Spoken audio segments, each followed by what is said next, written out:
As we watch people down through the years, it is astonishing how much energy the average person wastes in defending his own negative attitudes. We are so willing and ready to protect our right to be wrong, and at the same time so slow to advance the cause of our right to be right. Nearly always life begins and unfolds through a series of negative reactions to circumstances.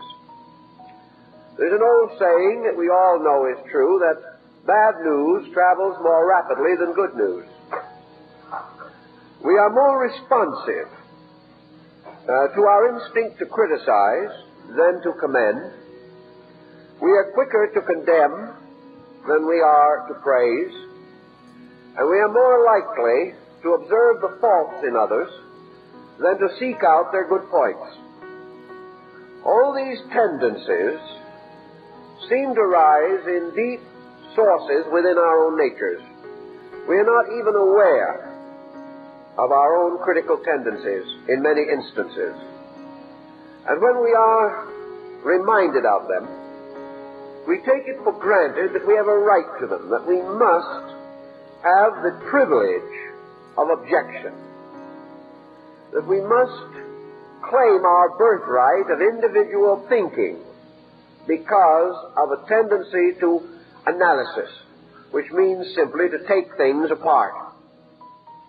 And by the time we get through taking our friends, neighbors, relatives, and world apart, the collective results in this kind of a disjointed situation in which we now find ourselves. So many people have taken the world apart, and so few have attempted to put it together, that we cannot be surprised if it is not the kind of a world we wish it was.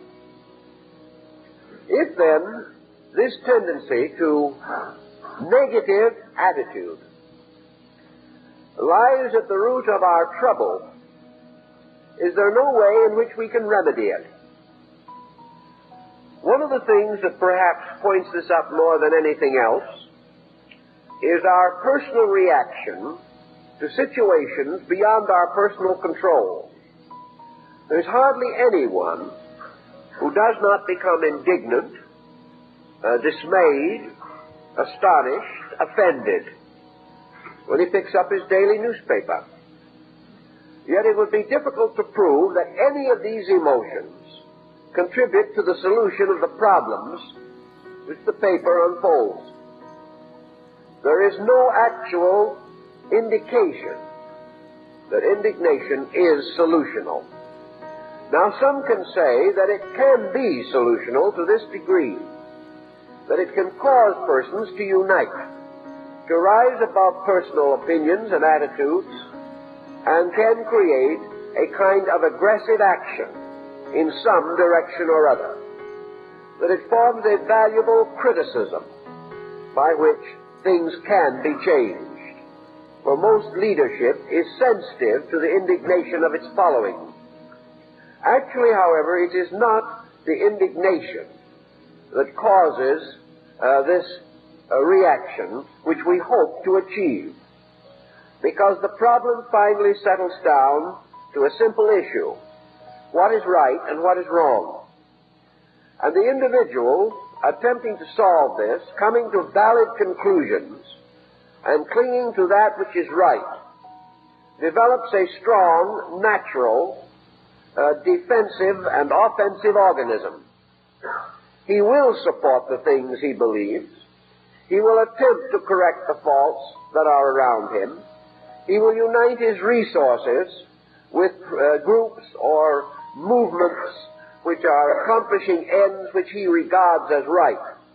But none of these things are accomplished actually by fretting, by fussing, by becoming angry or disturbed.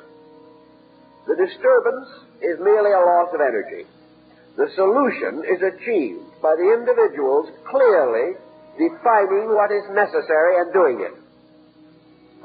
Now, one of the reasons, I think, why we have a tendency to dissolve in conflicts within ourselves and with others is because conflict is our only outlet. We do not have any clear concept of solution.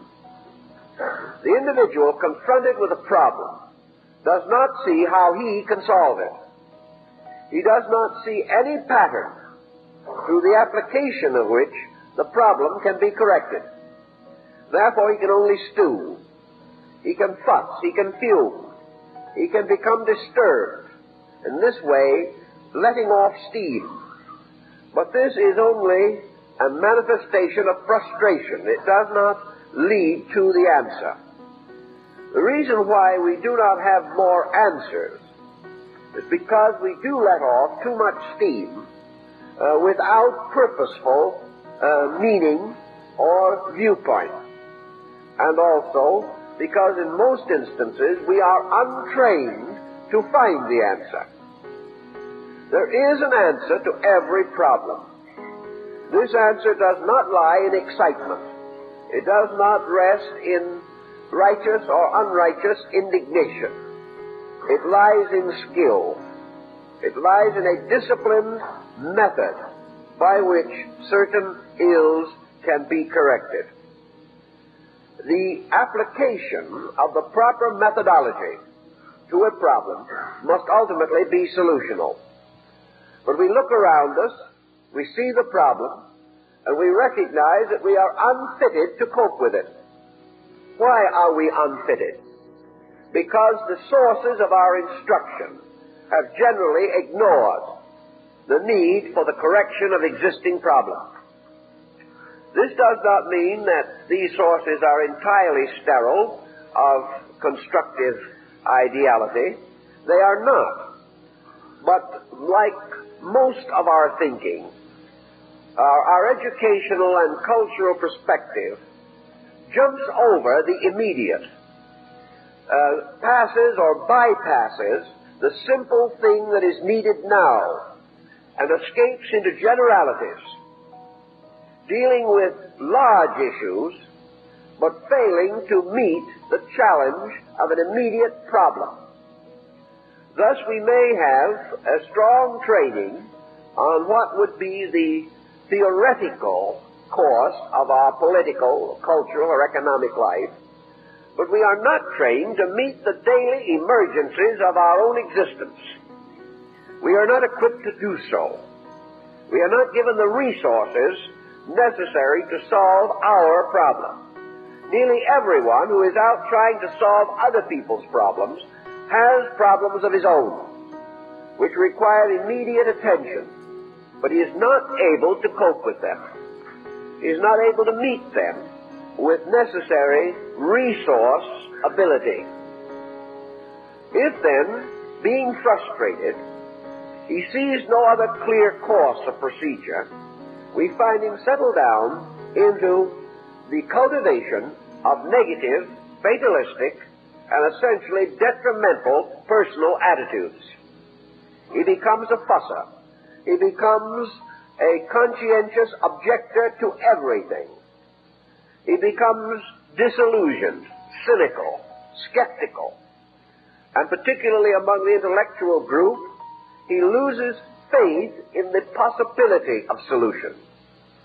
We see this around us every day, where the individual is no longer attempting to plan in terms of solution, but is simply allowing himself to live from day to day in a world that is entirely unsatisfactory to him. This also, of course, brings us to one of the most important considerations that we have, namely the relative inability of any individual to change the collective pattern of society around him. A few powerful individuals may have considerable spheres of social influence, but even these spheres are strangely circumscribed. The moment an individual in high position attempts an action contrary to the general opinion of his time, he finds himself almost as limited as the private citizen. What is not supported by the average person cannot be attained by his leaders. And the average person today is not supporting. He is so much more against what he does not like than he is for what he does like, that practically every progressive effort of society runs into argument, discord, and confusion. The individual, then, being forced to live in a world essentially unsatisfactory to him, but a world which he has not the dynamic to change, a world in which perhaps his own attitudes are minority attitudes, and there is not sufficient support from others to make his projects possible. This individual falls back into hopelessness. He falls back into frustration. He gives up and takes various escape mechanisms as the only possible way to adjust to the pressures of living. These defeatisms are evident everywhere today, and we find an increasing tendency to ignore problems, or to regard them as hopeless, or to attempt to adjust to some compromise solution. We have often pointed out that if it is true that the individual must be the victim of collective pressures, then there cannot be any basic integrity in the universe. We are also reminded constantly of an increasing number of persons who do not believe that there is any essential integrity in the universe. They do not believe this because they cannot demonstrate it from their own experience. The philosophy by which we live is derived from our own observation and participation in living problems. If, therefore, we are unable to perceive law and order in the patterns which particularly affect us, we are not likely to acknowledge law and order in larger patterns more remote.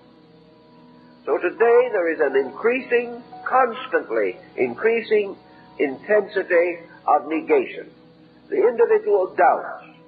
He no longer holds it to be essentially true that there is a patterned purpose behind life. If this negation continues to develop, we are bound to drift into an almost hopeless skepticism. But man himself finds his own drifting increasingly uncomfortable. He discovers that actually the kind of a universe he lives in is not nearly as important to him as what he thinks about the kind of universe he lives in. It is his own adjustment that must, to a large measure, determine his relationships with life. He learns also, of course, that there is only one essential contribution that he can make as a private citizen, and that is the contribution of a well-ordered conduct of his own. He cannot give to others what he does not have. He cannot demand anything from others with an assurance that he will receive it. But he can bestow of what he is, or of what he has, according to his own insight and understanding. It therefore becomes important to the average person to enrich his own potential of interpretation and understanding. Unless he can do this, he cannot hope to maintain a creditable place in the life pattern of which he is a part. We must admit, and we know it is true from continually increasing evidence, that all negative attitudes are essentially destructive to the person who holds them and to those around that person. Negative attitudes must be compensated for in terms of unhappiness, sickness, and premature death. There can be no possible way in which a negative attitude or a destructive attitude can essentially and directly contribute to our security. The only way that it can contribute is because we ultimately discover the wrongness of it and are thereby perhaps impelled to search a better attitude. Actually, anything that is wrong in our own emotional and mental life will be interpreted ultimately in terms of misery and sickness. We cannot win with negation. We cannot criticize ourselves into health, but we can criticize ourselves into sickness. We cannot hate ourselves into peace of mind, but we can destroy mind and its peace with hate.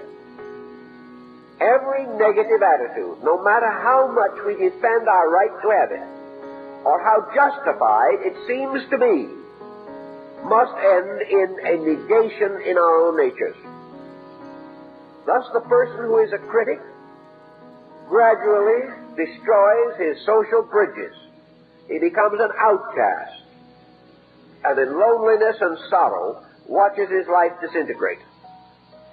He will insist that his criticisms are valid, that what he says is true, but if it is negative, it does not help. And the individual whose discrimination, whose thoughtfulness continually lead him into negative discovery or the discovery of error, this individual ultimately becomes habit-ridden with negation and loses the power and the incentives to constructive thought.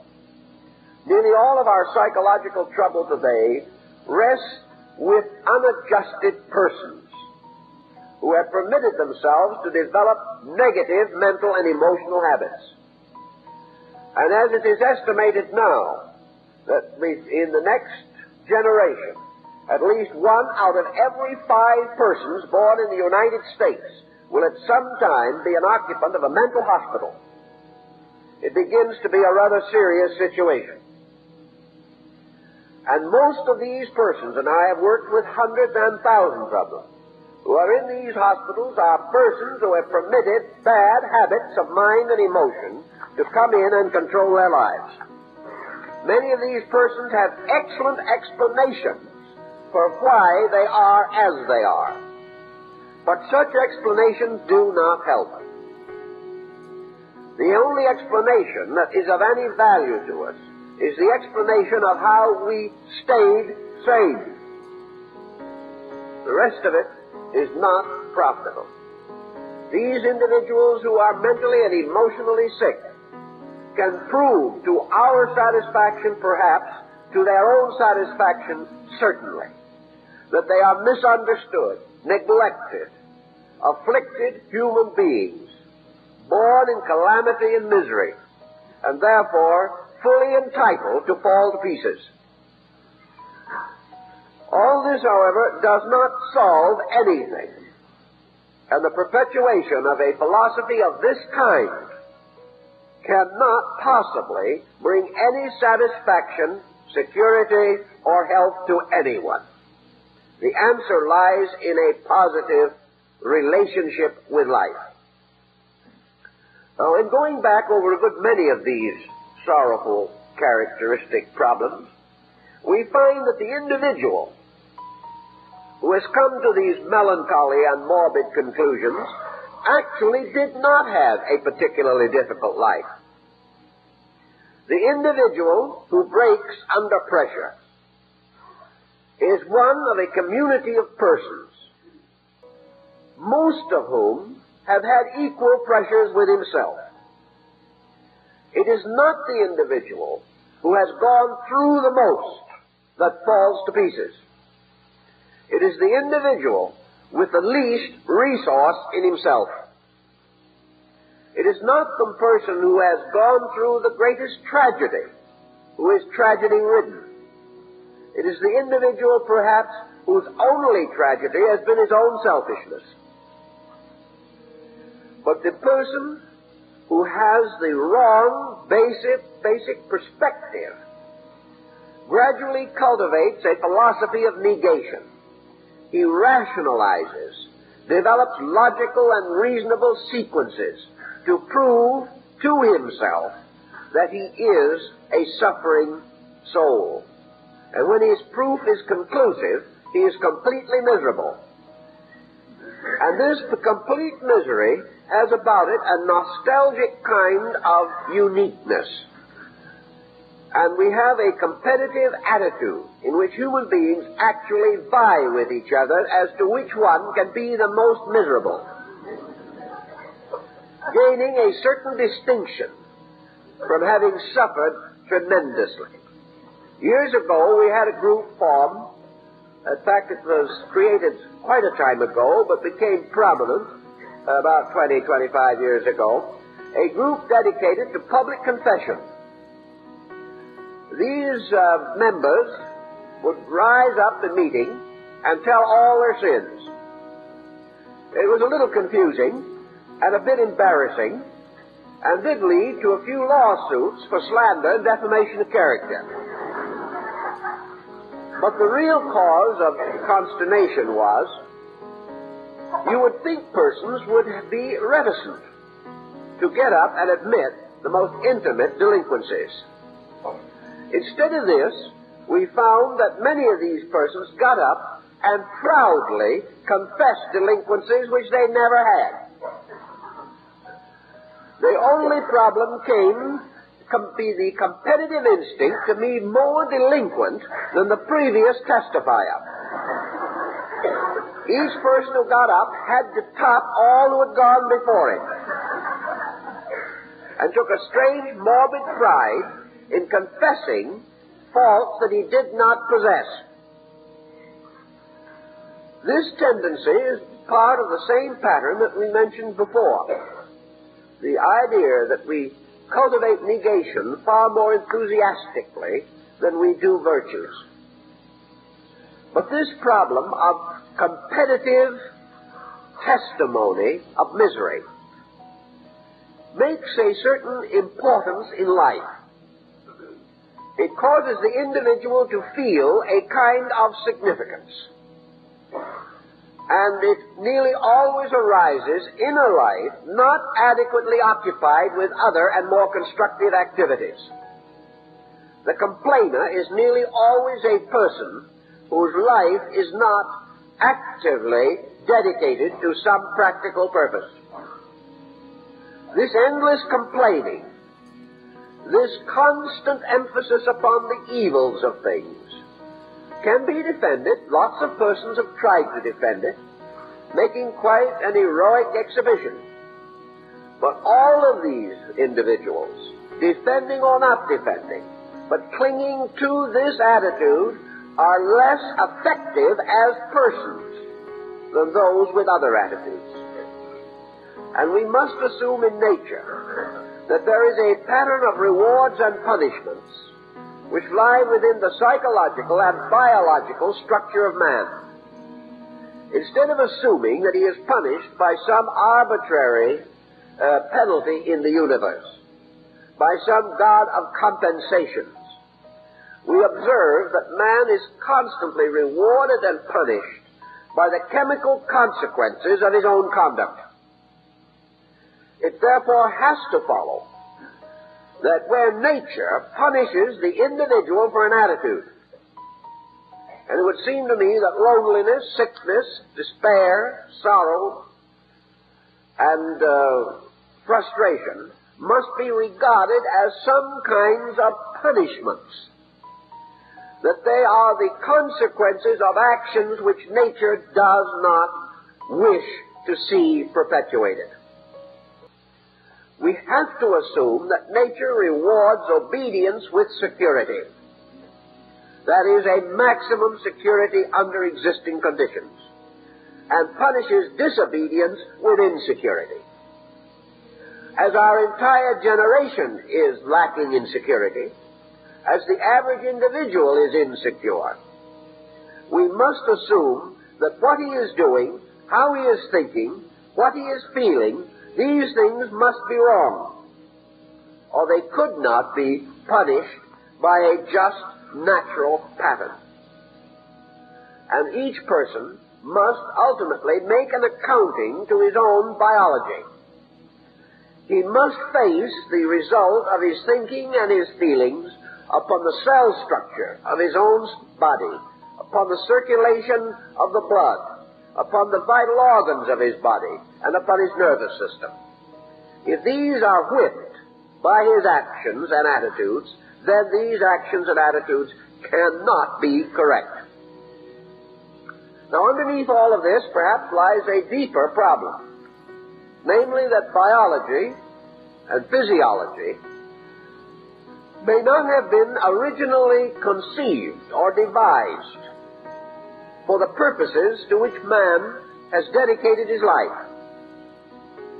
The individual has gradually become a highly complicated mental-emotional creature.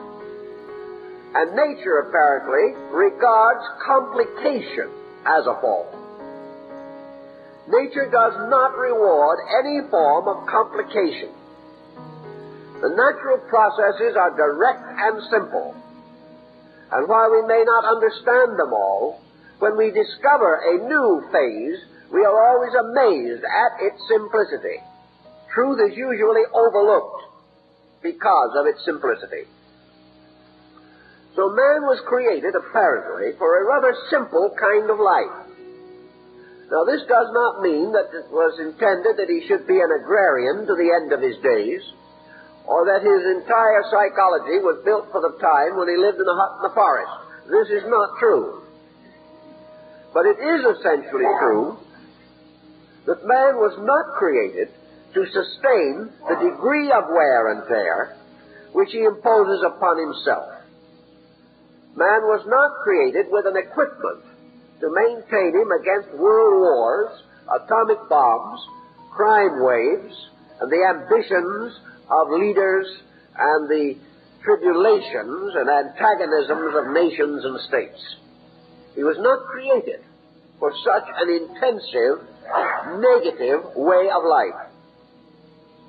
Thus, his very so-called advancement, with its continuous emphasis upon tension, pressure, and stress, this so-called advancement is resulting in a serious biological complaint which arises out of the bodies of those persons who have exceeded their own resources in their efforts to live. Thus, the answer must lie in simplification and the conservation of resources, the integration of life upon patterns less intensive, less destructive than those with which we are daily confronted now. Nature is again telling us that our ways of life are subject to penalty because they are wrong. Now, a great group of persons arises in a culture such as ours, proudly proclaiming the things we do, telling us that these various activities, useful or useless, are indications of progress. That if it was not for this dynamic with which we are constantly rattling ourselves to pieces, we would not be the prominent, progressive, up-and-coming people that we are. But are we prominent, progressive, and up-and-coming? As we look around us, it looks more as though we were down and departing in many things. It looks as though we are constantly more concerned as to whether or not our progress can survive. And we wake up with consternation to discover that somebody else discovered the Sputnik. A very grave shock to our egos. And we begin to question whether our present way of life is protecting and preserving the leadership we thought we had. Because in the long run, a world or a generation or a nation or a race of sick people cannot preserve leadership. We cannot rule the world if our own psychic natures are in a state of constant uproar and disintegration. In our own daily and immediate problems, these same rules hold true. We live in a constant tension. We live in an intensity almost beyond our conception. We think we're getting used to it. We are firmly convinced that man can adjust to anything. To a degree, man can adjust to anything that is real. Man can adapt himself to all inevitables, because inevitables arise in nature. But man cannot always adjust himself to his own stupidity. This has no valid source in nature, and is merely an expression of his own ignorance. An individual who adjusts himself to ignorance will remain ignorant. To adjust ourselves to wrong leaves us where we were, producing no result that is of any tangible value to anyone. In then thinking about these problems, we turn and seek resources with which to meet them, to try to understand what constitutes a constructive, active, positive, idealistic pattern for life. How are we going to maintain it against so many difficulties? Well, one of the things we have to begin to estimate is the nature of difficulty. Most of the difficulties that we are in are directly due to the person we are. Man makes his own difficulties. He doesn't realize this, and to a degree he appears to be able to escape the implication. He can sit down and prove almost to the satisfaction of anyone's logic that he is not the cause of his troubles, that his neighbors are the cause, that his world is the cause, that high taxes are the cause. But actually, the individual is responsible for his own total degree of integration. Actually, taxes are not the cause of his worries or his fears. World conditions are not the causes. The real cause is in the bridge of his own mind. The cause of his trouble is his own attitude toward these problems. If he hates them, he is in trouble. Now, he may say that the thing he hates deserves hate. It may, theoretically, but he cannot afford to hate. It is too dangerous. And nearly always, hatred rises from shallow, inadequate estimation of facts. It is very difficult to understand things and hate them. We may understand them and regret them. We may understand them and hope that we can change them. We may understand them and realize that they arise from a condition of human collective consciousness which is not adequate.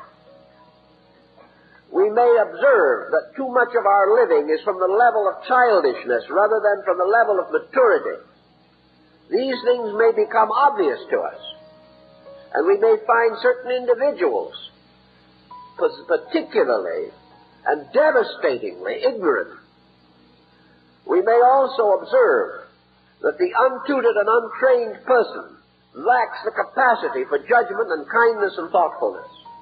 But out of the entire thoughtfulness which we have used, comes no longer an attitude of hate, but almost a sense of compassion, a great sympathy, a constructive sorrow for the misfortune of another person whose limitations make it impossible for him to see more correctly than he does. We gain from this a desire to help rather than a desire to condemn. And the moment the instinct to criticize is transmuted into the instinct to help, we are beginning to move onto a positive foundation. Anything that deserves criticism needs help. As long as we approach it on the level of criticism, we will not help. Some people, of course, insist that criticism is a help. But unless it is an essentially constructive approach, unless this criticism is backed by a tremendous depth of understanding and a practical solution to the problem. It merely compounds the dilemma. And to criticize things for which we have no solution cannot be regarded as a good vocational activity. Thus, in the understanding which we develop, our tremendous hatreds and our intensities gradually disappear. And in their places, we have a thoughtful, perhaps sadness, but most of all, a deep realization that behind and through things that appear to be wrong are motions which are essentially right and which will come to their own in due time. In any way that we can help these motions to come true, we are available. But mostly these constructive motions require a very great degree of personal composure. And when this is lost, the constructive motions are also lost. To then approach this problem, we have to build a philosophy of living, a concept of life that relieves us from the need to condemn. We must find a way of internal adjustment that permits us to recognize error and regret it, but not to be confused by it.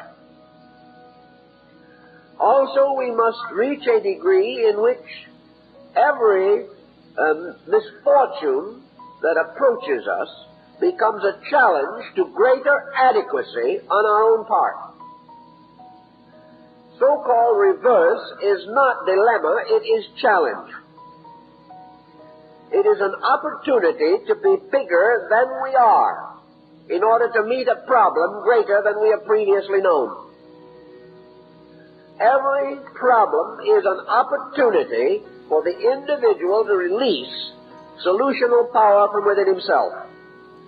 Locked within each of us is a potential we know very little about. With every faculty that we now know alert, we are using only a small fraction of our potential life availability. We have at hand countless resources, which we do not even know exist because we have never directly required them to exhibit themselves. We've never called upon them. If then, instead of blocking the mind with negations, we permit a challenge to release its own solution from ourselves, we shall observe that we have much greater solutional power than we have ever known. Once, however, we have admitted a kind of defeatism, the moment we have set ourselves in a crystallized pattern of negation, we lock our lives from the solutional energies within ourselves. Once we have closed our minds to good, or to optimism, or to adjustments, once we have admitted defeat, once we have become cynical and critical, we are no longer concerned with doing anything well. The only thing we are concerned with is how badly someone else is doing it.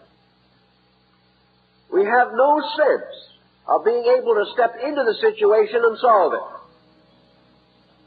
We have perhaps no incentive to. If we happen to dislike the individual in trouble, we hope his trouble gets worse. And when everyone's troubles get worse, the whole world becomes more confused, and our probabilities of happiness are further diminished. If then we are confronted, as each of us is today, with a problem almost involving our own sanity, it is very important that we recognize the possibility of further solutional resource within ourselves. We have to realize that man is equipped to meet any natural emergency.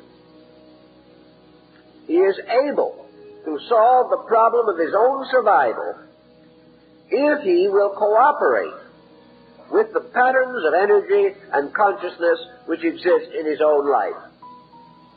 It is only when he refuses to cooperate or fails to do so that the problems continue to grow and the solutions to become less and less obvious. When we speak then of a positive or active attitude toward life, we do not mean the Pollyanna concept of looking at something that is no good and proclaiming it as beautiful. Such is not the attitude at all. The attitude is one of accepting growth as natural, reasonable, and proper, and also recognizing that the principal instrument of growth is challenge. The individual can never become better unless he needs to become better. And whenever a problem is bigger than we are, it reveals the need within ourselves to increase or enlarge our own resources. A problem, then, is not a dilemma or a disaster until we fail to meet it. And our own poor adjustment to it then sets in motion consequences which we term afflictions. A problem is not an affliction until we have misunderstood it, resented it, rejected it, denied it, or perverted the energies involved in it.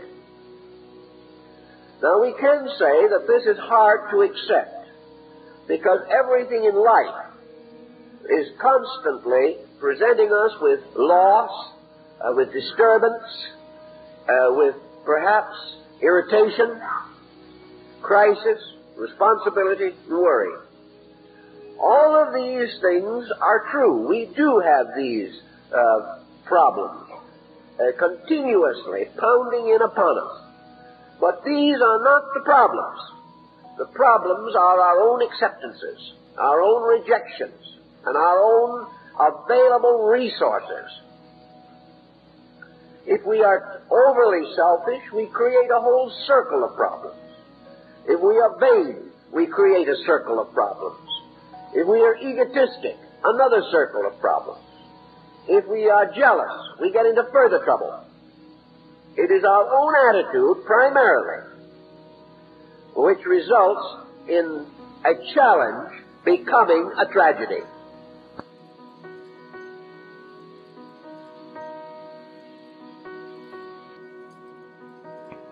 It is only a tragedy when we have misunderstood or confused it or rejected the lesson which it contains for ourselves.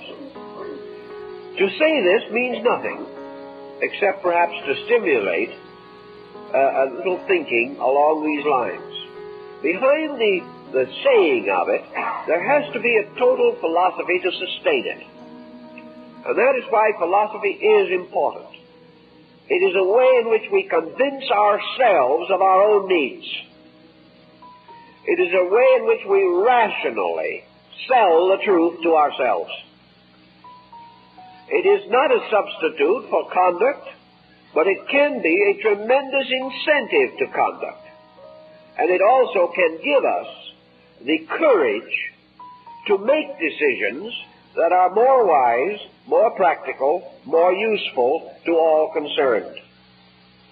Under those conditions, philosophy begins to unfold to us the idea of a universe in which what we call good and bad actually have no existence except in man himself.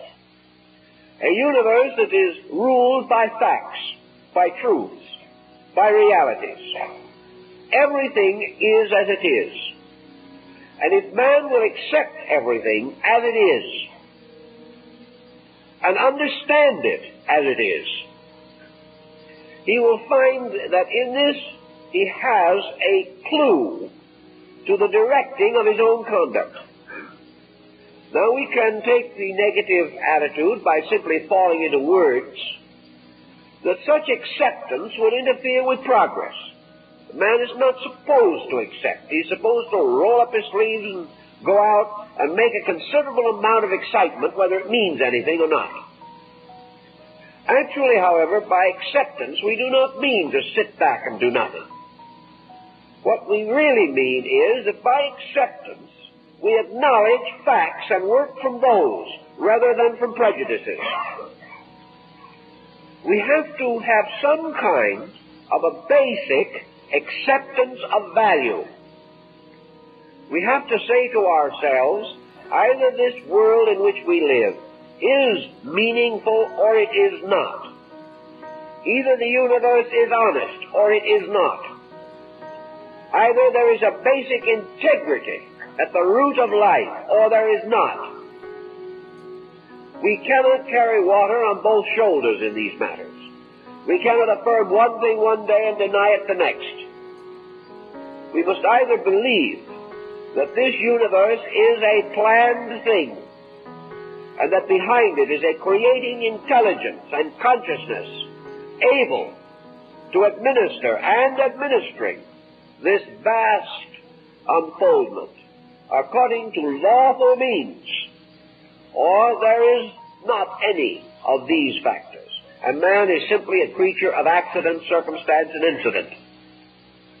If we take the second position, then we must live by that, which means that we must live with total purposelessness, because then nothing is important.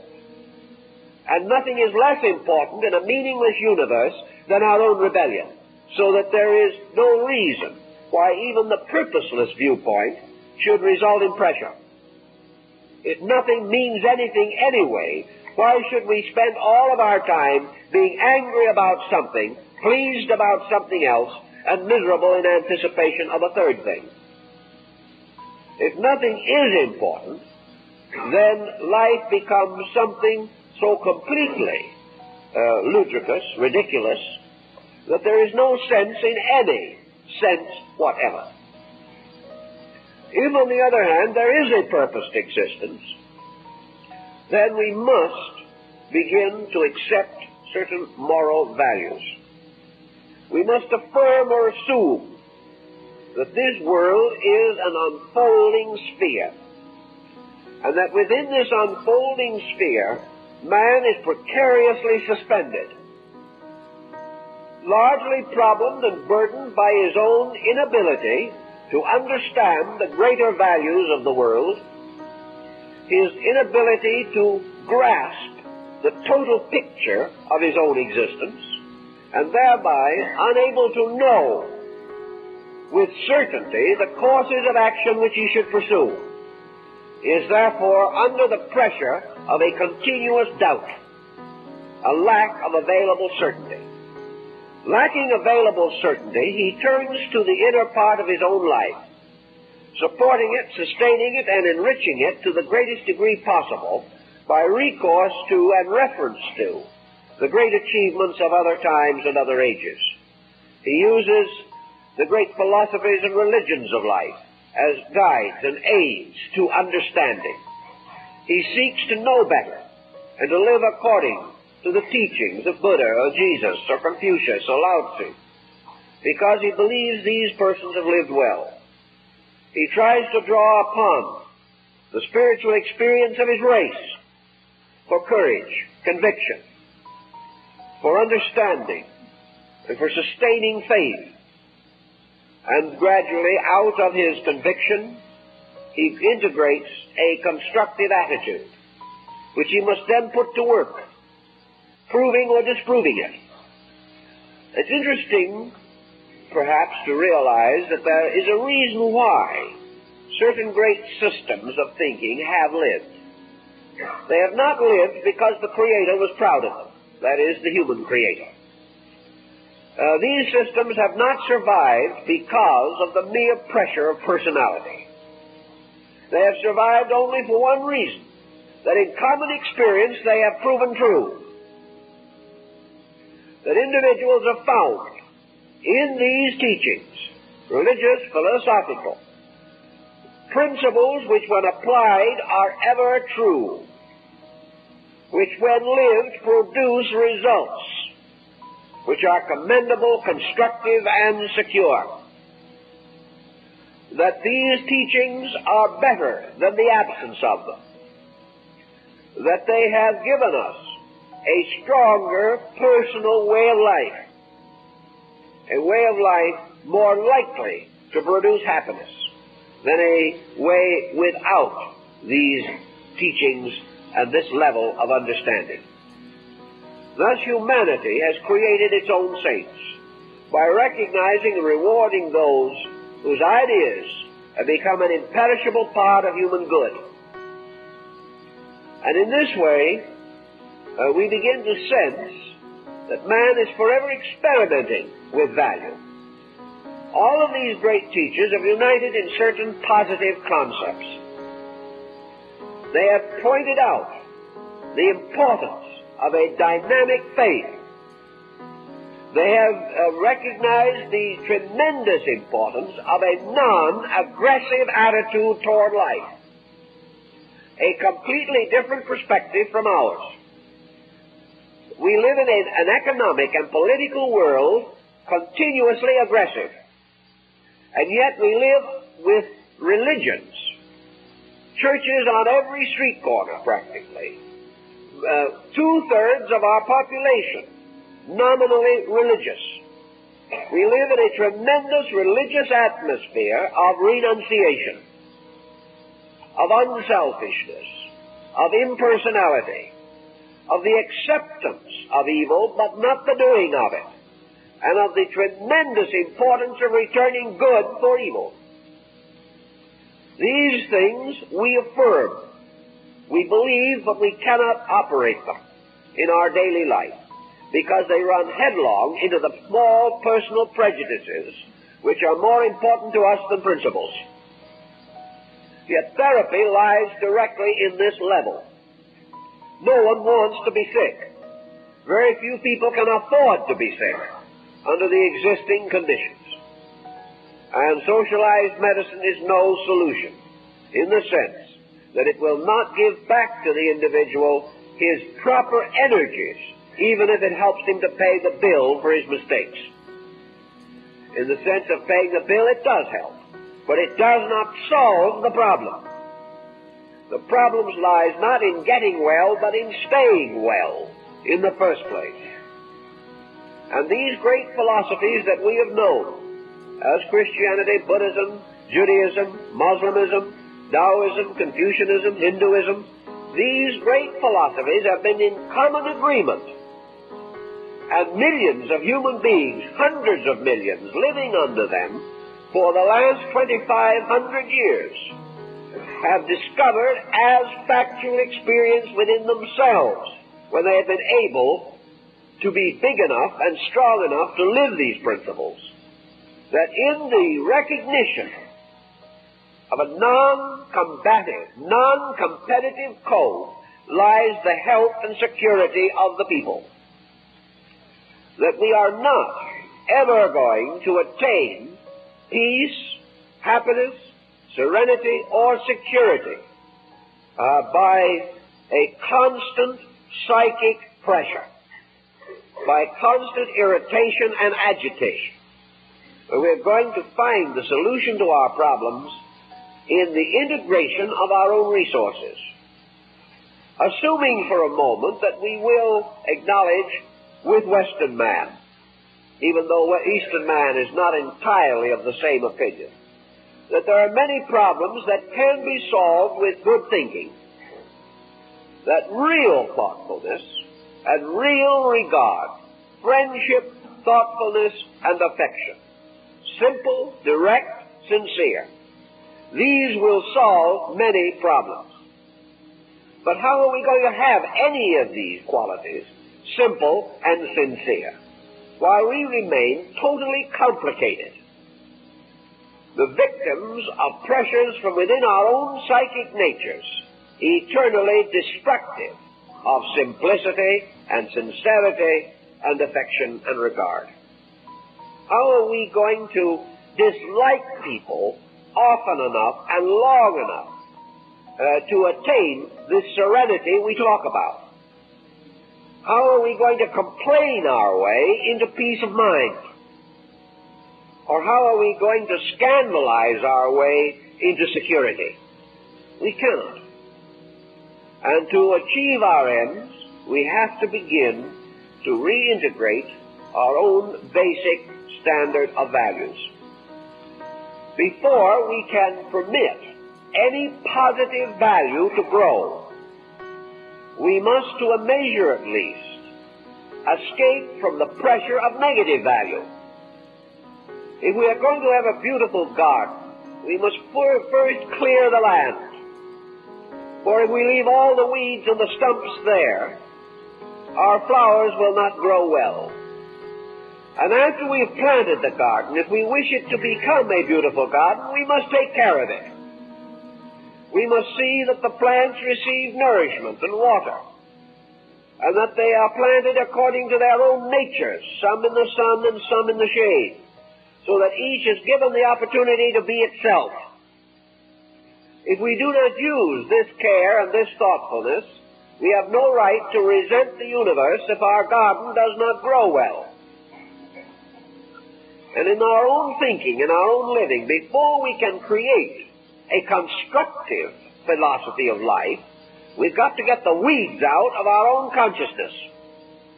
And these weeds are hate and fear and doubt and jealousy, suspicion, egotism, overpossessiveness, overambition, envy, and such attitudes as must always reap a whirlwind. All of these actions and attitudes must end in trouble. If we want to be out of trouble, therefore, we must prevent the continuance of these attitudes. Now, we can't just simply say to ourselves, let's stop being jealous. Unfortunately, we have nursed these negatives so long that we can no longer control them. They control us. We are the victim of habits. And these habits are those of negation. The only way we can escape from these habits is to understand through them by giving ourselves a point of view or a perspective acceptable to ourselves. We must sell ourselves something better in order to unsell ourselves about something worse.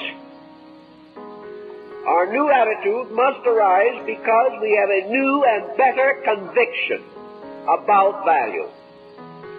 The moment the conviction is established, that which is inconsistent with it falls away. The only reason we're in trouble is because our conviction is on a level which causes trouble. When this center of conviction changes to another and better level, the trouble falls away. We cannot escape jealousy and fear and all these pressures simply by denying them, or by attempting to frustrate them violently in our own natures. But we can gradually become educated. We can gradually find out what true learning means, and that learning is really helping to build higher levels of conviction, giving us better instruments with which to estimate values, giving us stronger inducements to seize and think straight, and through the straightening out of our own crooked thoughts, relieving ourselves of the pressure of convictions that are essentially wrong. Thus, by degrees, we can create a new level of action. And this new level of action must precede any change in our living. As long as we remain the same, our condition will remain the same. No individual, simply by wishing without doing, will change the pattern of his life. If, then, we wish to get a truly secure position, we have several possibilities. We all know, for example, the peculiar effect of intelligence upon audacity. It has been observed and noted for a long time that to get a person who is really a man of action, you've got to get a stupid one. Well, you want to get a real world conqueror, like Adolf Hitler. You must get a little man who has never left home. You must get an individual with a closed mind and a comparative lack of capacity to think. The moment the individual begins to think seriously, he is less sure of himself. Thinking, in other words, does not create egotism, primarily. It has a tendency to create fear. The reason being that the more we think, the bigger the world looks and the smaller we look. The individual who hasn't thought at all has a solution for everything and will never know whether it will work or not, because he has no way of applying it and no instruments suitable to experiment with his own ideas. But the moment we study humanity, we suddenly realize that the universal panacea is extremely difficult. The more we know about people, the less certain we are what will help them. Thus we pass intellectually into a kind of uncertainty. An uncertainty which causes the contemplative person to be accused of being non-active. Actually, he may become so, but not necessarily as the result of contemplation, because contemplation has as its real end the conservation of energy.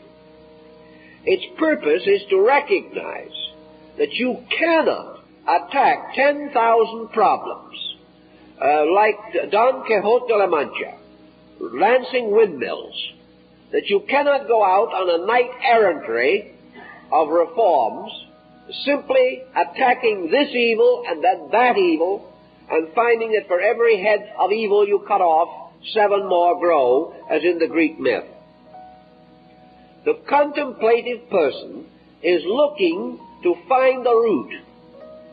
He realizes that if he can discover the basic common denominator of trouble and can attack that with one clear decision, one clear discovery, he can uproot 10,000 evils. That behind all of the mistakes we make, there is one basic tendency to make mistakes. That behind all of the wrong thoughts, wrong emotions, and wrong actions that exist in the world, there is a fallacy. And that this one fallacy must be attacked in some way. That the only answer lies not in tearing the leaves off of the tree, one by one, for they will grow again next year. If the tree is poisonous or injurious, the only way to get at it is to chop it down at the root. Otherwise, you cannot remove it. You cannot end it. So the contemplative life turns away from a non-valid action that we are all guilty of. This action of trying desperately to fight particulars, and causes us to turn to the contemplation of those great general principles which are responsible for all the particulars we do not like. And as we go further and further into these problems, we realize that error, as we know it, stems from a wrong concept, a wrong premise, a wrong attitude basically toward life. And this wrong attitude, whether we want to admit it or not, is an attitude of aggressiveness based upon ego, by means of which man is attempting to dominate something that he should obey. He is trying to be free from law, when his only hope is to be free under law.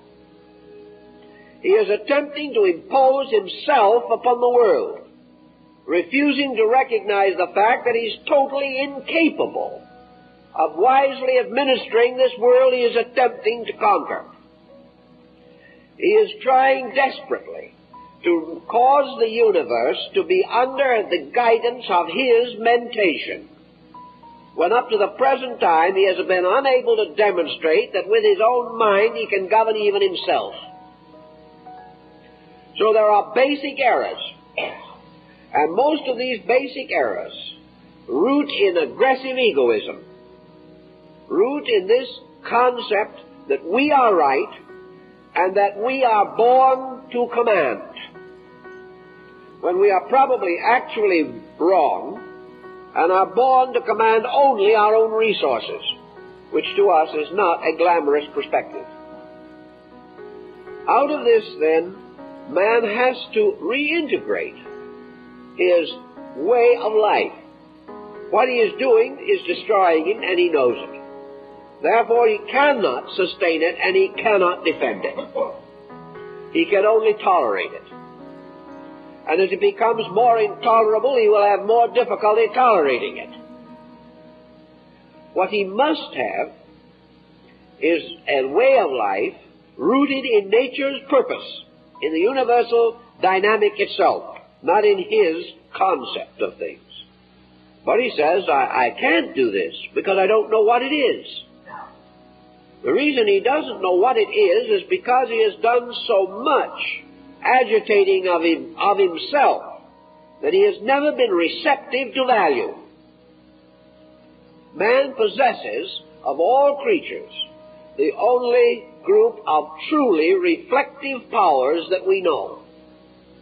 Man alone is a contemplative animal. And because he is a contemplative creature, he has a power greater than any other animal that we know. But he doesn't contemplate.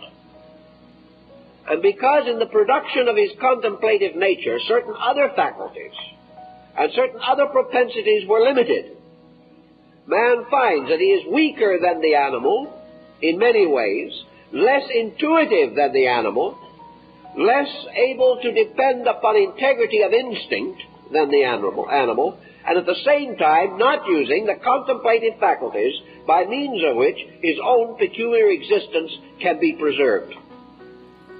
To meet this emergency, the individual must reverse certain procedures.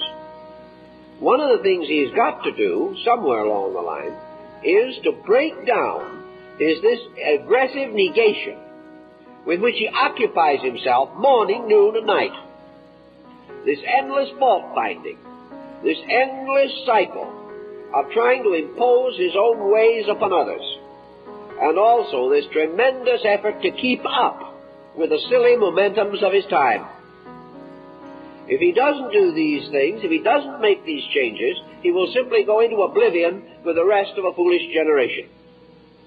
He will not win. He cannot. Because the final criterion is in his own body, in his own emotional construction, which is falling to pieces because of abuse. And this abuse will never be acceptable and will never be the basis of health. And as man tries desperately to adjust to one group of errors, he develops another, keeping his entire structure in an endless state of tension. So a constructive or positive attitude in this situation consists in the individual attaining a detachment from negation first, a relaxation away from criticism, away from suspicion and doubt. Not the acceptance of things that are wrong, but the recognition that his power to solve what is wrong lies in the active use of his contemplative faculties. Man's solutions to his problems must be on the level of man, not on the level of beasts. War is an effort to solve human problems on the level of beasts, and it cannot succeed. Each human being has within himself a contemplative power where he must solve his problems by arbitration rather than by violence. When he neglects the power to arbitrate, when he neglects the contemplation of solution, he destroys his humanity, destroys the uniqueness by means of which he has a reason and justification for survival.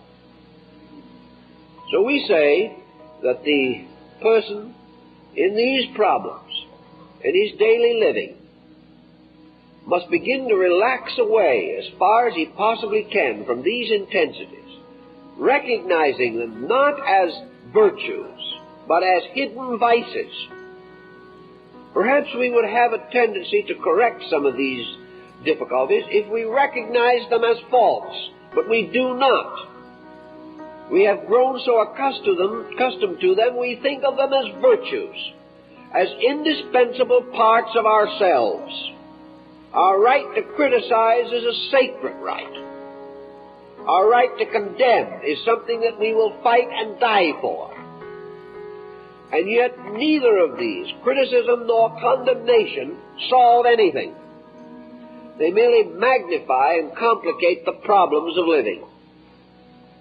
If we can ease down on this a little and give ourselves a chance to relax and allow the contemplative level to come through, we will find that in a more impersonal attitude, less dominated by destructive intensity, we are in a position to discover workable solutions.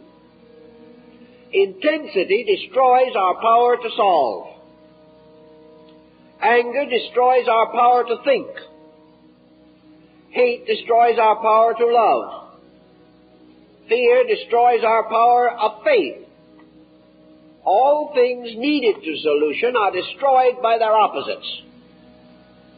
And the individual who has the negative qualities cannot at the same time sustain the positive ones. He must decide between them. And the amazing thing that he doesn't realize and has never been able to realize is that love is a kindlier, happier thing than hate.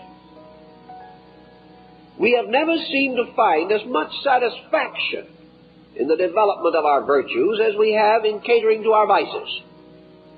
Yet actually, our thoughtfulness, our kindliness, our friendliness, these are the sources of happiness. These are the things which bring us contentment. These are the very conditions we dream about. These are the things men go out in war and fight and die for. Yet in decision we do not choose to cultivate them. The moment some temptation to be unhappy comes along, we are perfectly willing to sacrifice our birthright of happiness.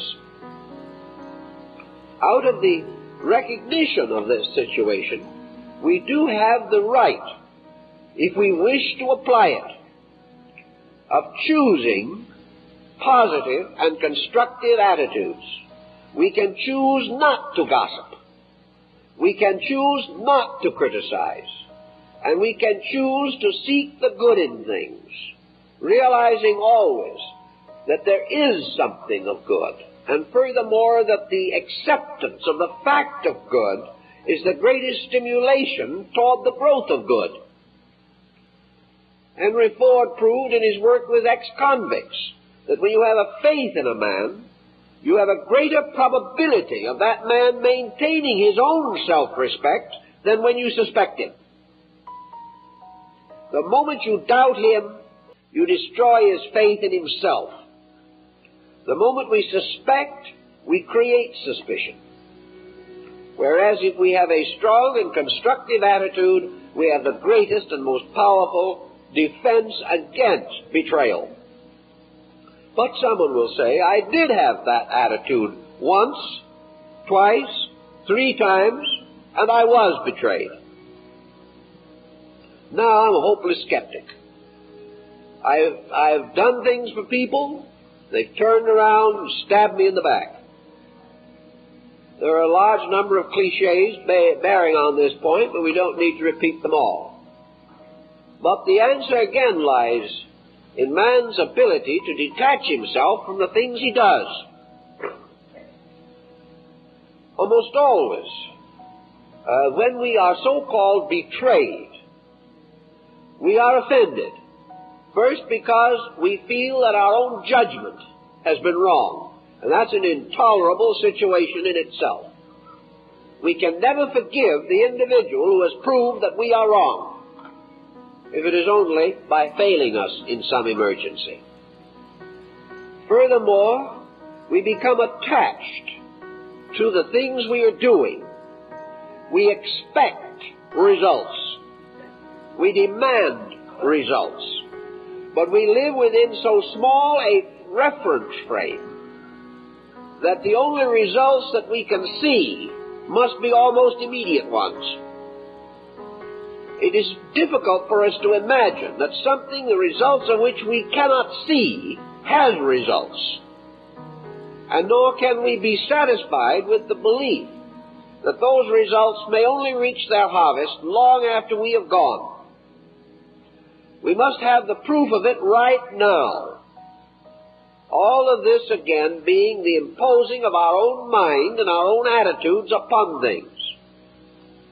We do not do things well, generously, lovingly, and finely because we expect reward. We do these things because they are the law, and we either keep the law or die from breaking it. The other person's reaction to what we do is according to his own understanding. We are not responsible for his understanding, but we are responsible totally for our own. And if 5,000 persons fail us every day of our lives, that is no excuse for any human being to become cynical. Let's face it. Because we must live with ourselves.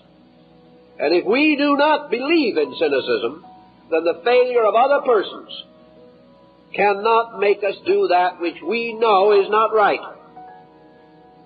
The moment we permit ourselves to fall into this error of being discouraged, it means that our faith in value is not great enough.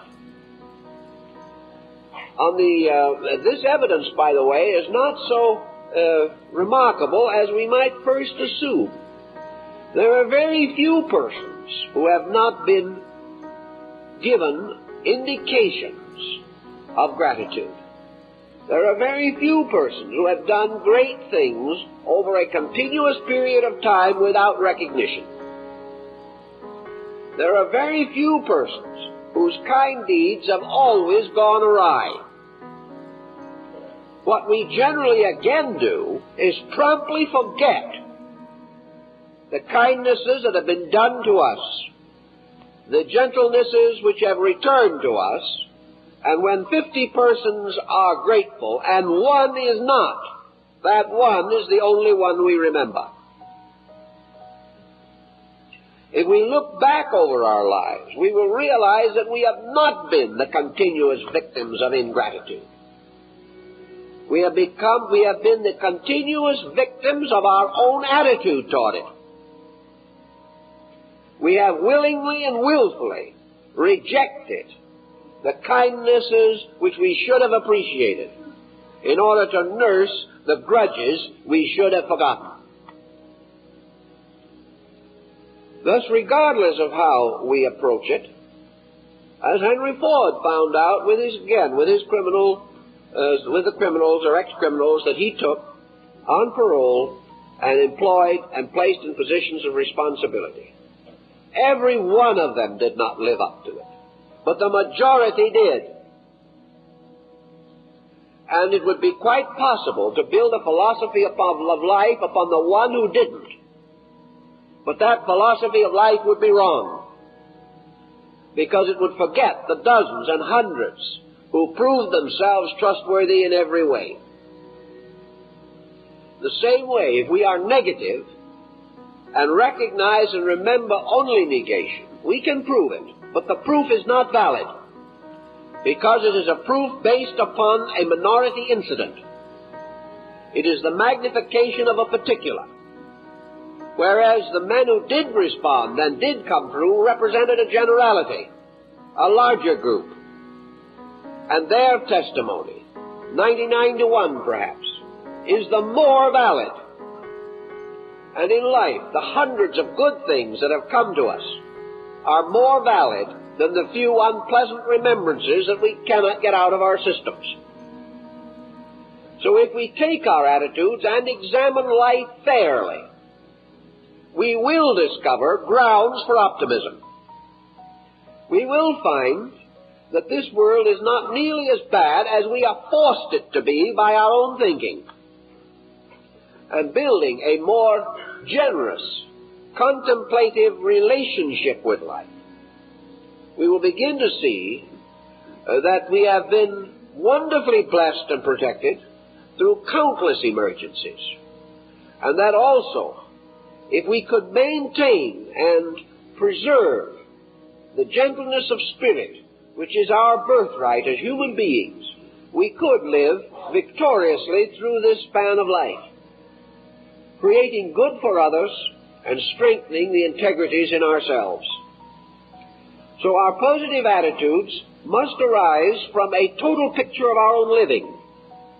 When we shall discover that actually we have enjoyed much more than we have suffered, and if we have suffered, it has usually been because we were not big enough and not deep enough to find the value, the basic beauty, the deep meaning, the important instruction in certain experiences.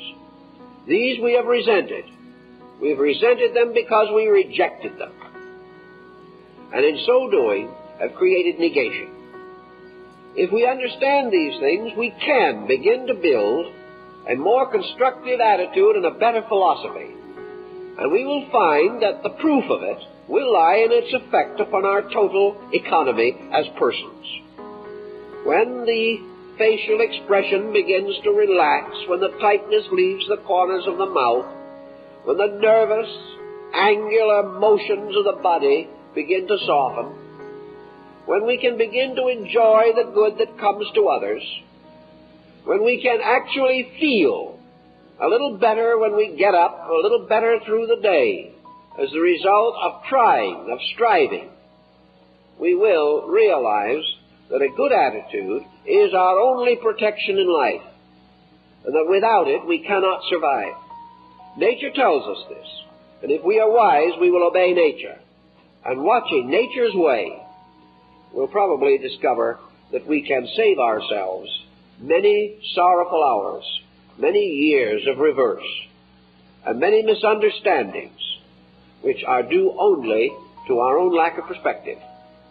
For beginning to take responsibility for our own condition and living according to it, we can slowly integrate a really purposeful point of view, one that will help us and strengthen us and give us courage to face the future. Well, time is up, so let's